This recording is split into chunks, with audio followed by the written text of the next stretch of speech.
बढ़िया काम करा है, नहीं मिलेगा वीजा। और मैं तो यहां तक कहता हूं बांग्लादेशियों को, देखो ये उम्मीद छोड़ दो, तुम एक काम करो, जो तुमने एक नया अपना बाप पाला है पाकिस्तान, पाकिस्तान से क्यों नहीं कहते कि मेडिकल वीजा दो, पाकिस्तान में अपना इलाज कराओ भाई। जो तुम्हें वहां पर नौकरी नहीं है, वहां पर लोग रोटी खाते हैं तो सब्जी के लिए तरसते हैं।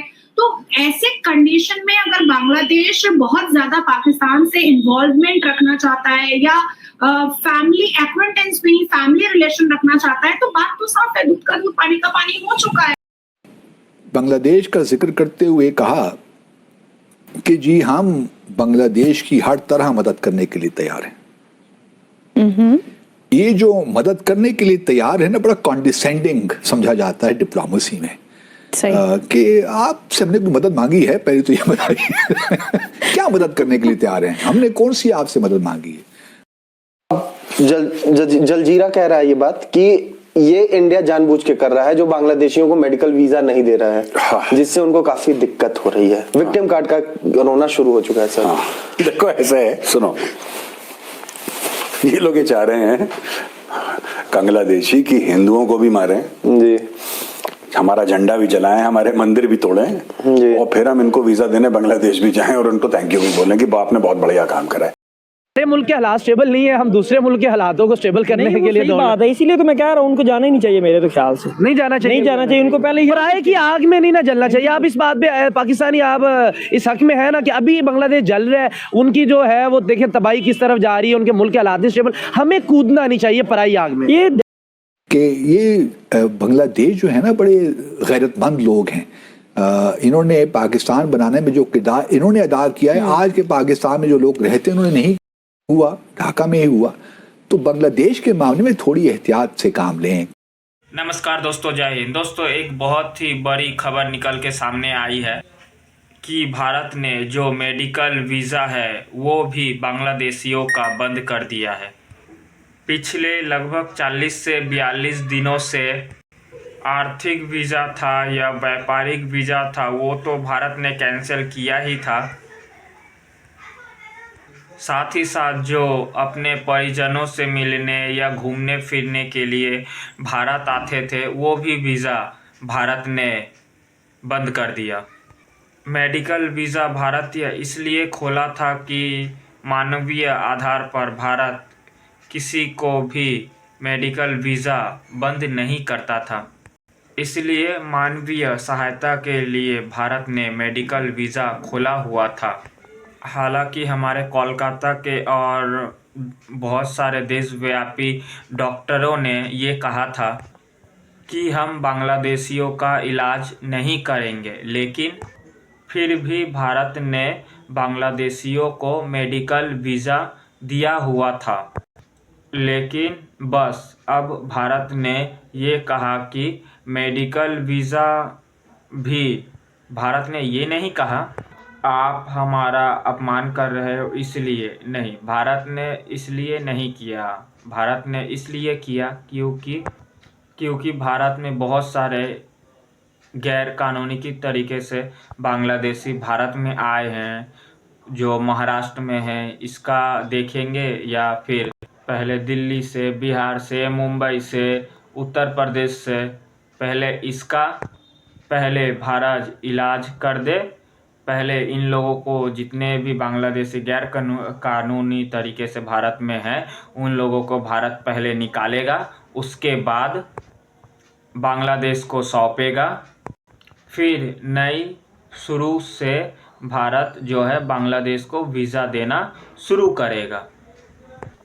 इसलिए अभी अस्थायी रूप से इस सर्विस को बंद किया जा रहा है। अब अनिश्चित काल तक भारत ने इसे बंद कर दिया है। भारत ये भी नहीं कहा है कब चालू करेगा, कब खोलेगा, पर अनिश्चित काल तक भारत ने इसे बंद कर दिया है। और भारत ने ये नहीं बताया है कि कब इसे खोलेगा। अगर वीडियो अच्छी लगी है तो वीडियो को लाइक, कमेंट, शेयर जरूर करें। जय हिंद, जय भारत। वो इंडिया आना चाहते हैं, उनको वीजा मिलने में लेट हो रहा है। अब जलजीरा कह रहा है ये बात कि ये इंडिया जानबूझ के कर रहा है, जो बांग्लादेशियों को मेडिकल वीजा नहीं दे रहा है, जिससे उनको काफी दिक्कत हो रही है। विक्टिम कार्ड का रोना शुरू हो चुका है सर। अच्छा। ये लोग ये चाह रहे हैं बांग्लादेशी की हिंदुओं को भी मारें, जी हमारा झंडा भी जलाएं, हमारे मंदिर भी तोड़ें, जी। और फिर हम इनको वीजा देने बांग्लादेश भी जाएं और उनको थैंक यू भी बोलें कि बाप ने बहुत बढ़िया काम करा है। नहीं मिलेगा वीजा। और मैं तो यहां तक कहता हूं बांग्लादेशियों को, देखो ये उम्मीद छोड़ दो, तुम एक काम करो, जो तुमने एक नया अपना बाप पाला है पाकिस्तान, पाकिस्तान से क्यों नहीं कहते कि मेडिकल वीजा दो, पाकिस्तान में अपना इलाज कराओ। भाई जो तुम्हें बैलिस्टिक मिसाइल दे रहा है ना, जो तुम्हें ये कह रहा है कि ऐसी भी मुसलमान थे तुझे भी मुसलमान, यही तो कह रहा है पाकिस्तान तुमको। तो तुम एक काम करो, तुम जाओ और तुम जाके पाकिस्तान से मेडिकल वीजा लो और पाकिस्तान में इलाज कराओ। वरना अगर ज्यादा पैसे तुम्हें खुजला रहे हैं तो सिंगापुर चले जाओ, दुबई चले जाओ, यूरोप चले जाओ। इंडिया क्यों यार, इंडिया क्यों? सर वो आपने सिंगापुर, यूरोप, दुबई का नाम लिया तो मुझे याद आ गया सर। क्या है याद आया तुम्हें? 10 से 15 गुना ज्यादा खर्चा हो जाएगा। मैं इसलिए कह रहा हूँ, मैं चाहता हूँ उनका खर्चा हो, जाओ तुम।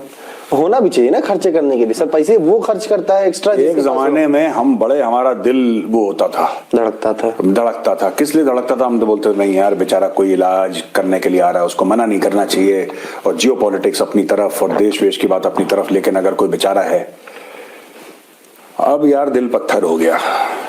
खदीजा खातून तुम वहीं पे रहो या तुम पाकिस्तान जाओ, इंडिया में यू आर नॉट वेलकम। और जलजीरा तुम एक और आर्टिकल लिखो बढ़िया वाला, ठीक है?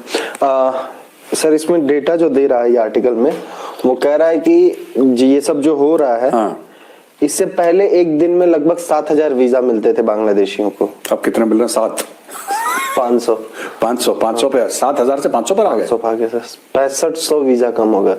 हाँ, ये तो मैं कह रहा हूँ कि ये 500 भी नहीं मिलने चाहिए, इनके 500 भी कम करो, इनके 5 पे ले आओ, ठीक है? और वो भी वीजा ऐसे करके, और बांग्लादेशी को बोलो अच्छा टॉमी जंप, ऐसे जैसे कुत्ते को खिलाते ना, वो जंप करेगा तब जाके वीजा देगा, जो जंप कर पाएगा उसको वीजा देंगे, वरना नहीं देंगे। क्यों आना चाहते हो? और जो इंडियंस जा रहे हैं बांग्लादेश, मैं मोहम्मद यूनुस से कह रहा हूं कि इन सब के सबका वीजा भी बंद कराओ। अगर किसी इंडिया वाले का दिल धड़क रहा है कि हम ढाका जाएंगे और हम देखेंगे, इन सब का भी वीजा बंद कराओ। We don't want any relationship with Bangladesh, सब बंद करो इसको। मरो तुम जाके, तुम्हें जिस भाड़ में जाना उस भाड़ में जाओ, लाहौर जाओ, इस्लामाबाद जाओ, कराची जाओ, वहां पे जाओ, इलाज कराओ। और इनकी तो मैं कह रहा हूं कि ओवरफ्लाइट जो है ना वो भी बंद कराओ। बांग्लादेश 71 वाला हाल, हाँ 71 वाला हाल जी, इस तरफ से बंद कराया था, अब इस तरफ से भी बंद कराओ दोनों। They should not be able to cross Indian air space. इलाज करवाना है, ठीक है, पूरा श्रीलंका से जाओ घूम के ऐसे, या ऊपर चाइना से जाओ घूम के, म्यांमार से चाइना जाओ पूरा घूम के फिर पाकिस्तान आओ। No need to come through India. ये पाकिस्तान की खुजली थी, ये पाकिस्तान की खुजली थी कि हम इंडिया के जहाज ऊपर से नहीं जाने देंगे। अब लेट देम ऑल्सो रिग्रेट। तुम्हें जाना है जाओ, बहुत दिल धड़क रहा है बांग्लादेश का, जाओ तुम बांग्लादेश, हम भी देखते हैं तुम कैसे जाते हो। सर ये इस आर्टिकल में ये कह रहा है कि इंडिया की जो मेडिकल टूरिज्म की वो है इनकम है, उसमें 80% की गिरावट आई है सर। कौन कह रहा है? अल जलजीरा कह रहा है 80% गिरावट आई है क्योंकि बांग्लादेशियों को वीजा नहीं दिया इसलिए। हाय हाय, दिल टूट गया। मैं कह रहा हूँ 100% की गिरावट आई है, नहीं देंगे कंगालों को वीजा, जाओ ऐश करो, हमें नहीं चाहिए। 80% इतना ही पैसा बांग्लादेश, ये झूठ बोलता है ना अल जजीरा। एक बात बताओ, ये खदीजा खातून का जो वीजा का मामला है, एक छोटी सी बात मुझे बताओ तुम प्रोड्यूसर, अगर बांग्लादेश के पास इतना पैसा होता कि they are 80% of India's medical tourism, तो गधे के बच्चे अपना अस्पताल क्यों नहीं बना लेते देश में? इंडिया की मेडिकल टूरिज्म तो अरबों में है, एक साल में अरबों डॉलर पे इंडिया की मेडिकल टूरिज्म। मुझे यहाँ तक याद है कि एक पाकिस्तान का इंडिया का मैच, बांग्लादेश का मैच हो रहा था, तो कुछ हमारे परचम भी वहाँ पे जलाए गए थे पाकिस्तान के। सर ये तो बड़ी जाहिलियत वाली बात है। बात कर रहा हूँ, जो कौम हमारे परचम जला सकती है और हमें छोड़कर इंडिया के साथ जा सकती है, 72 साल के बाद वो हमारे साथ आती है, तो इसका तो साफ हरफों पे लिखा जाएगा कि ये 10 साल के बाद पाकिस्तान को छोड़कर फिर इंडिया के साथ जा सकती है। सर इंडिया का भी परचम जलाया, जैसे आप कह रहे हैं आप कि पाकिस्तान का उन्होंने परचम जलाया, सेम इसी तरह उन्होंने इंडिया के परचम को अपनी यूनिवर्सिटीज के गेट के ऊपर लगा दिया, वहां से स्टूडेंट चल के जा रहे थे। यानी कि जाहिलियत का ये आलम है कि जिनको आप इल्म सिखा रहे हैं उनको आप पहले ही ला इल्म कर रहे हैं। आप जो इखलाकियात है कि आप किसी भी मुल्क का परचम लगा रहे हैं, उस परचम के अंदर मुसलमान कम्युनिटी की भी नुमाइंदगी थी। बस बात सिर्फ इतनी सी है कि इनको ये सोचना चाहिए कि हम अपने मुल्क को किस तरफ लेके जाना चाहते हैं, अच्छा फैसला करें, जमहूरियत लेके आए, बांग्लादेश पे फिर उनके पास अच्छा कानून लेके आए ताकि वो चल सकें। उनकी जो अवाम है उनके अंदर अशूर है, उनको इनकलाब लगाने की जो जज्बा है वो भी उनके अंदर है, लेकिन उनको जो बंदा शख्स जो गाइड कर रहा है, जो बार बार इस चीज़ की लीड कर रहा है कि जी हमने एहतजाज करना है, हम इनकलाब लेके आएंगे, बार बार वो चीज़ पे कर रहा है। अवाम बेवकूफ़ है, उनको सोचना चाहिए इस चीज़ के बारे में कि भाई हमने एक दफ़ा तो इनकलाब ले आए हैं, अब पहले इसके ऊपर तो क्या लो, इसको तो लेके चलो, इसको तो किसी मंजिल पर पहुंचाओ। सीधा हल तो ये है, इलेक्शन करवाएं, इलेक्शन करा के एक असम्बली बनाएं, उसके बाद आप जो कानून पास करना चाहते हैं, आपकी अक्सरियत हो जिस जमात की, वो कानून पास करें। इससे आलमी दुनिया का भी बहुत ज्यादा इंपैक्ट पड़ेगा बांग्लादेश के अंदर कि भाई इन्होंने इनकलाब लाए, इलेक्शन करवाने के बाद अपने कानून, ये तो बिल्कुल ही बेवकूफाना किस्म के फैसले कर रहे हैं। आपकी जहां तक बात है कि आप कह रहे थे कि वो जनरल वहां का कोई मेरे ख्याल से हटा रहे हैं, आर्मी चीफ को, अभी तक आर्मी चीफ ने बांग्लादेश के अवाम के सामने स्टैंड नहीं किया, वो उनके खिलाफ नहीं हुए। इतना कुछ होने के बाद भी आर्मी चीफ ने बस एक सिक्योरिटी के मामला देखे, उन्होंने इंटरफेरेंस नहीं की बिल्कुल। कल अगर आर्मी चीफ ही इनके खिलाफ हो जाए तो बढ़ गया प्रोग्राम इनका, फौज भी इनके खिलाफ हो जाए तो वो लाठी चार्ज करनी शुरू कर दे, तो फायरिंग करनी शुरू कर दे, तो इनसे तो 2 मिनट में पहले ही इनके ऊपर फौजियों को मत आ जाने है। ऐसे ही है, ठीक है ना। जब इनकी फौजियों को मत आ गई ना, इनका इनकलाब रह गया, ना इनका पार्लियामेंट रह गया, ना इनकी कोई जमहूरियत रह गई, ना कोई सिस्टम रह गया, तो फिर ये कहाँ जाएंगे। मुल्क के हालात स्टेबल नहीं है, हम दूसरे मुल्क के हालातों को स्टेबल करने के लिए बात है, इसीलिए तो मैं कह रहा हूँ उनको जाना ही नहीं चाहिए मेरे तो ख्याल से। नहीं जाना चाहिए, नहीं जाना चाहिए उनको, पहले पराए की आग में नहीं ना जलना चाहिए। आप इस बात पे पाकिस्तानी आप इस हक में है ना कि अभी बांग्लादेश जल रहा है, उनकी जो है वो देखें तबाही किस तरफ जा रही है, उनके मुल्क के हालात नहीं स्टेबल, हमें कूदना नहीं चाहिए पराई आग में। ये डेफिनेटली बात है। ये देखें आप, हमें तो आज तक हम कश्मीर को अपना कहते हैं, हम वो नहीं ले सके, हमें तीसरे चौथे की जंग में नहीं जा सकते, हमारे खुद के हालात ऐसे, हम पहले अपनी आवाम को कुछ दें। आप इंडिया को अपना दुश्मन समझते हैं? नहीं, मैं नहीं समझता। मैं समझता हूँ कि हम अपने खुद ही दुश्मन हैं। हम अपने आप के लिए चेंज ला सकते हैं, हर घर अपने आप के लिए ला सकता है चेंज, जो भी है।